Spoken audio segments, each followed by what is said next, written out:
vestiu a camisa e consegui fazer bastante coisa lá. Eu vou mostrar alguma coisa.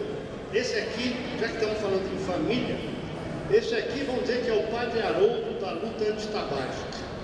Aos 94 anos, ele estava dando aula no congresso e me captou nessa luta antitabágica. O Dr. José Rosenberg, a minha homenagem a ele. Esse é o cartaz que me levou a trabalhar com o tabagismo. Veja, uma família, e aqui estava falando sobre tabagismo passivo. Acho que o cartaz se autoexplica. Esse é um trabalho que nós fizemos em 2005, mostrando que 24% das crianças de 0 a 5 anos que vêm ao pronto-socorro tem nicotina no organismo. 24% das crianças que vêm ao pronto-socorro por qualquer causa tem nicotina no organismo. Já falamos disso aqui, Família Unida com Limites, atividades culturais, sociais, espiritualidade e amizades.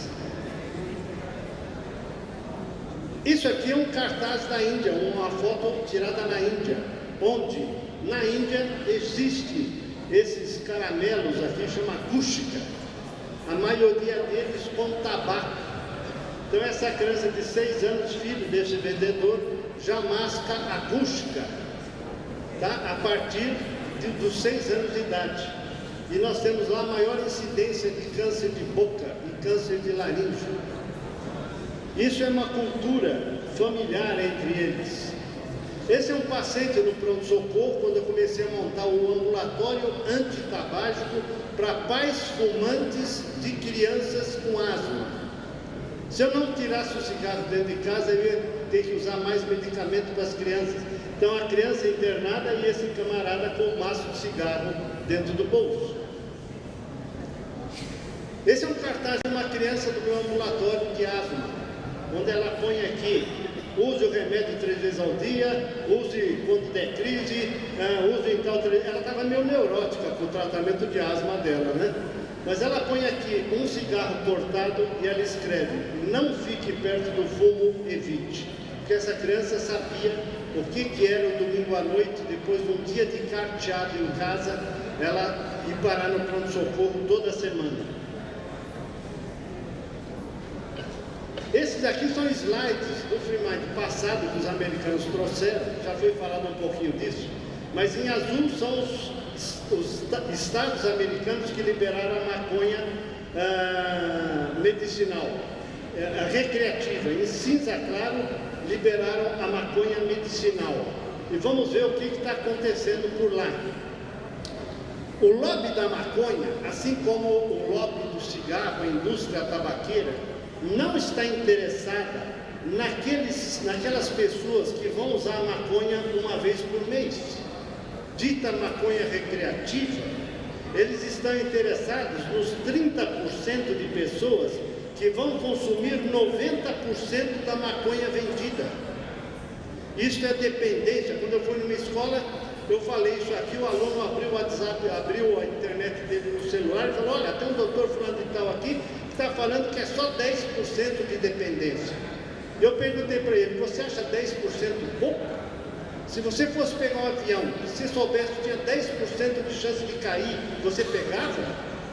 Então, o que mais que está acontecendo lá?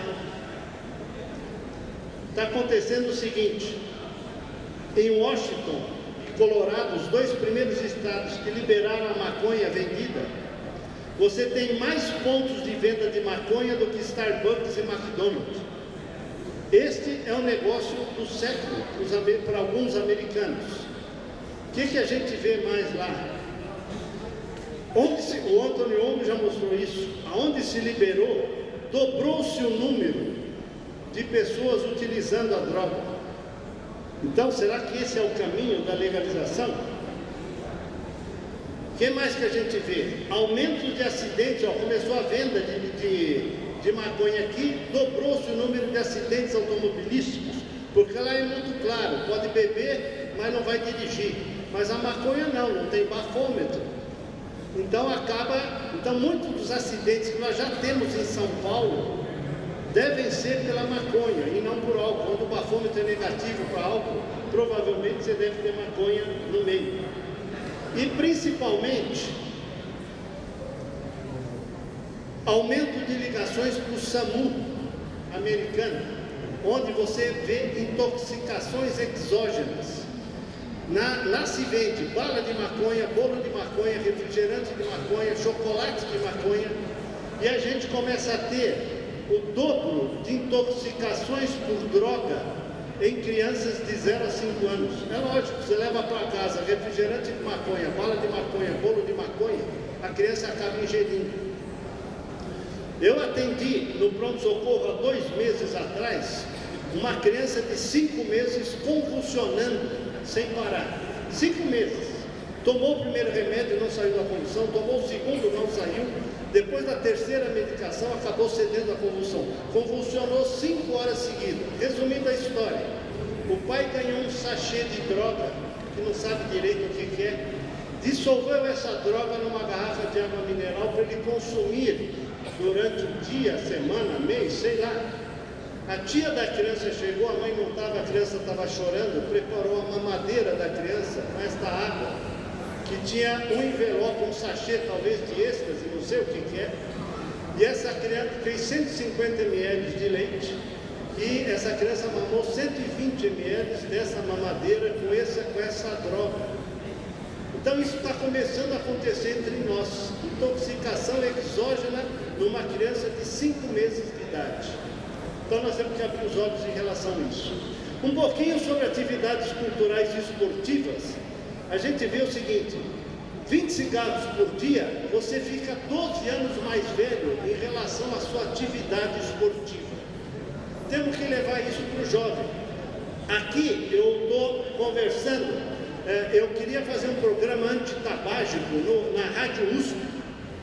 Pela rádio vai ser um sucesso esse negócio aqui, mas o diretor da Rádio USP fumava 60 cigarros por dia. Ele não se interessou muito pelo projeto, porque fazia parte do projeto na época tirar o cigarro de dentro da rádio. E aí eu escrevi para a Band News FM, que quis fazer um projeto na época, que era 2009. E eles tinham um grupo de executivos que corriam com o professor de educação física para sair do sedentarismo. E eles escolheram 5 executivos fumantes para correr no Ibirapuera e para eu fazer essa turma parar de fumar. Então, eu emagreci 8 quilos naquela época, correndo junto com ele no Ibirapuera, e recuperei 9 logo depois que acabou o projeto. Mas quando veio a lei seca, eu estava fazendo o projeto lá, veio a lei seca, e o indivíduo falou na rádio: não, meu negócio aí, meu bar vai fechar, porque não pode mais beber. Eu falei: mas esse cara está falando besteira. E liguei para a rádio e falei: olha, o indivíduo está falando bobagem aí. Aí o camarada falou: peraí, doutor, deixa eu falar com o diretor de plantão aqui, porque era de noite. Olha, o diretor falou que o senhor vai entrar no ar para debater com ele. E aí eu parei meu carro lá, fiquei esperando, o diretor me ligou e falou o seguinte: ô, doutor João, tudo bem? Tudo bem. Olha, cigarro, o senhor sabe que o senhor pode falar o que quiser na rádio, mas álcool, nós temos 4 anunciantes de bebida na rádio. Vê lá o que o senhor vai aprontar para nós. Percebe? Por que a mídia apoiou a luta antitabágica? Porque não tinha mais propaganda. Só que a Jovem Pan, por exemplo, tirou o programa de droga que o Antônio Longo fazia lá às 5 horas da tarde diariamente, porque não há interesse. O dinheiro da propaganda é mais forte. Você tem lá anunciantes de todas, a Ambev, 50% do dinheiro da rádio é dinheiro da bebida alcoólica, percebe? Então essa é a dificuldade, a gente trabalhar na área esportiva. Um pouquinho de atividades sociais. Isso é a Cracolândia em São Paulo, já mostrei alguma coisa para vocês, mas isso é início da gestão última.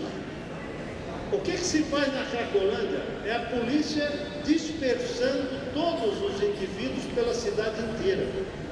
Então, existem trabalhos sociais muito importantes que fazem a prevenção.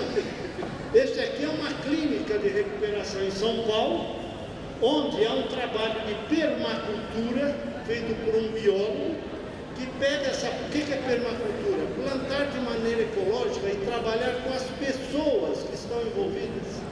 O que fez esse camarada? Ele fez várias ruas de hortas plantadas, ele fez Isso feito pelo pessoal, pelos internos que estão lá. Ele bolou o galinheiro móvel, onde ele colhe a verdura, põe o galinheiro móvel em cima, as galinhas comem as folhas, ciscam o chão e adubam para nova plantação.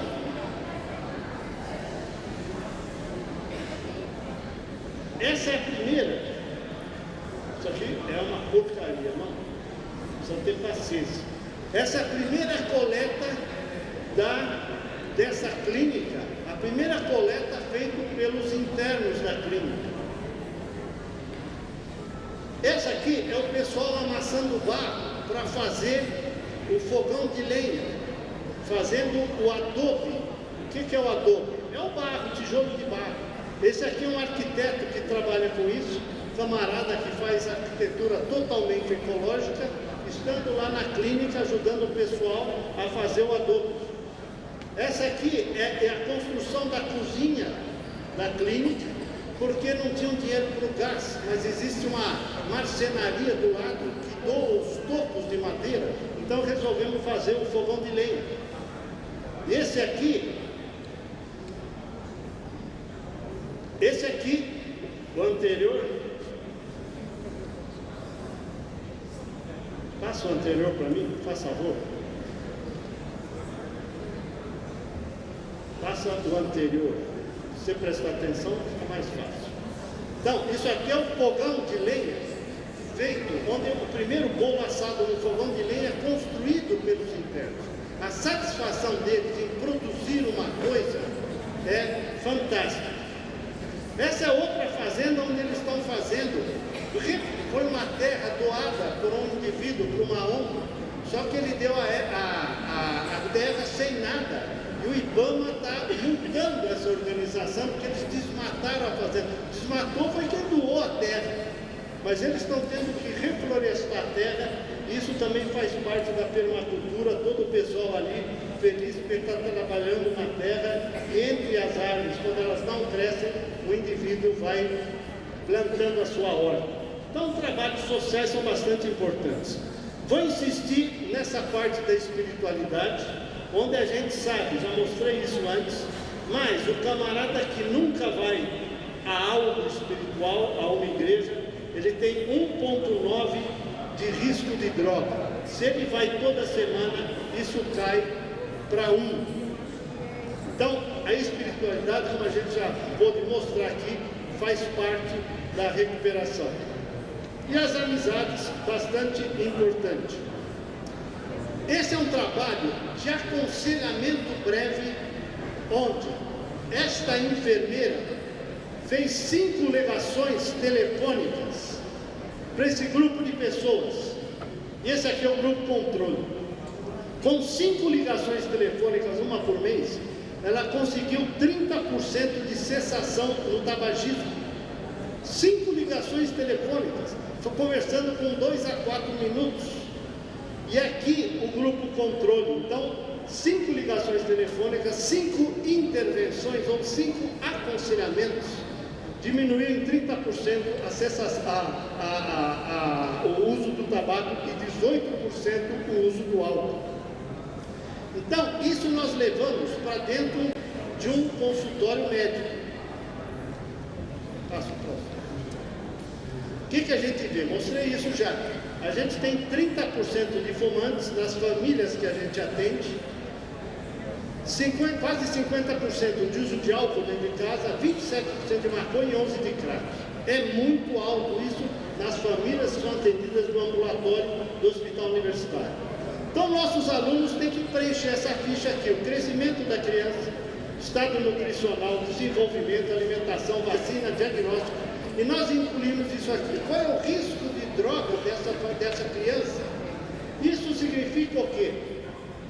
Significa verificar se tem pais fumantes dentro de casa, se tem pais alcoólatras dentro de casa, se tem uso de droga dentro de casa, se tem doenças pulmonares na família, porque eu preciso falar do tabagismo passivo dentro de casa, se tem doenças psiquiátricas na família, porque eu preciso trabalhar a questão da maconha, que antecipa a doença psiquiátrica.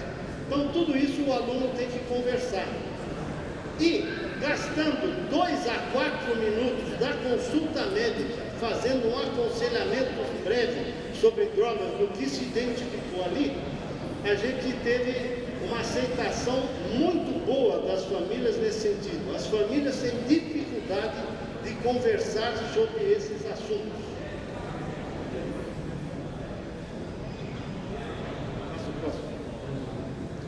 E a gente sabe, então, que o diálogo na família aumenta em 60% a discussão do assunto em casa e diminui a experimentação de álcool, cigarro, maconha e crack. Esse é o resultado do nosso trabalho de aconselhamento breve. Veja só, esse aconselhamento breve é uma coisa muito antiga. Muito antiga. Esse trabalho aqui é de 1999, onde se fazia aconselhamento breve para idosos em relação ao uso de álcool. E eles conseguiram, através de sessões pequenas de conversa sobre o álcool, 34% de redução do consumo de álcool em 7 dias, 74% no número médio de episódios de consumo compulsivo e redução de 62% na porcentagem de idosos que bebem mais de 21 drinks por semana. Isso é o aconselhamento breve. Próximo. Esse trabalho é em gestantes grávidas, onde se comparou uma intervenção bem formal com aconselhamentos breves, e o resultado foi bastante semelhante. E esse é um outro trabalho mostrando aconselhamento breve em escolas do ensino fundamental 2 e ensino médio, onde, através de aconselhamentos breves, intervenções breves com os alunos, diminuiu-se 19% o consumo de tabaco, 67% o consumo de álcool e 50% diminuíram o uso de drogas ilegais. Isso tudo são aconselhamentos breves. Levando isso para a família, a mesma coisa.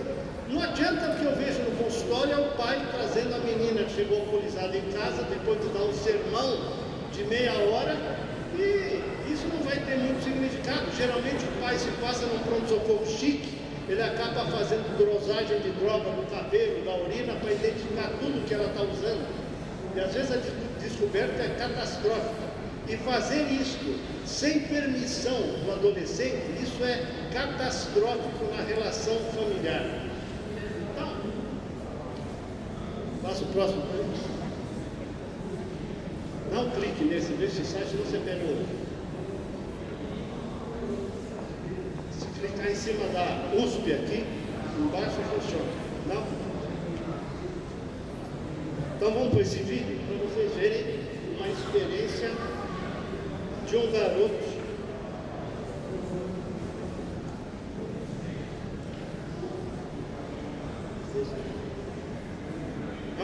de 9 anos de idade, no nosso ambulatório.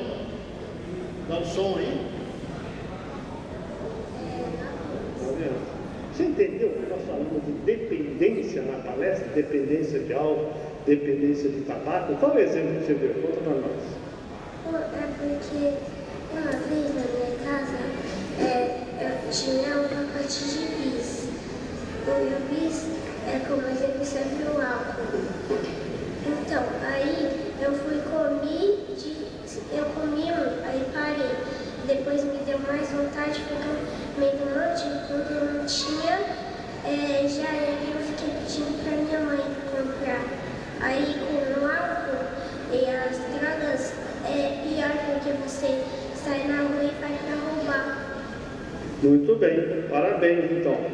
Ok. Como é que você chama? Então, vocês acham que esse garoto de 9 anos, depois que... Você entendeu que nós falamos de dependência na palestra? Dependência de aula? Volta na aula, né? Bom, esse é um garoto de 9 anos, depois de um aconselhamento breve na consulta médica. Você acha que ele não entendeu o que a gente falou sobre dependência de droga? Nós estamos abrindo agora uma pesquisa sobre dependência de bis, para ver se o que ele falou é verdade, né? Nós estamos aí nessa luta. Esse é o material que os alunos distribuem, então, para a família, onde ele fez o aconselhamento breve. Por quê? Se eu discutir tabagismo passivo, é esse que eu vou distribuir para a família. Se eu discutir tabagismo ativo, é este aqui. Se eu discutir algo, e assim vai. Então, isso é para reverberar a mensagem dentro de casa. Então, essa é a ideia de fazer a discussão na família. Foi o anterior.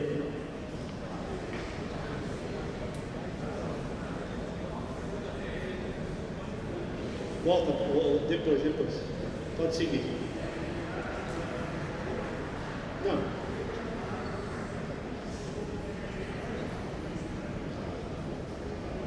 Eu vou pôr só um último vídeo para a gente ir para o almoço. Volta no vídeo. E esse vídeo é para demonstrar uma metodologia bastante eficaz para você diminuir. Não está passando, tá? Meta lá para mim.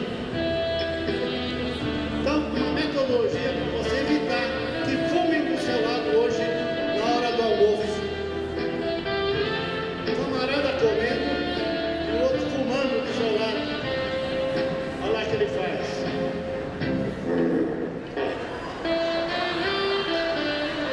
Gente, olha a cara dele, mas é um método altamente eficaz. Então, se eu por acaso estiver no restaurante e sentir um certo odor, eu sei o que está acontecendo. À tarde tem mais.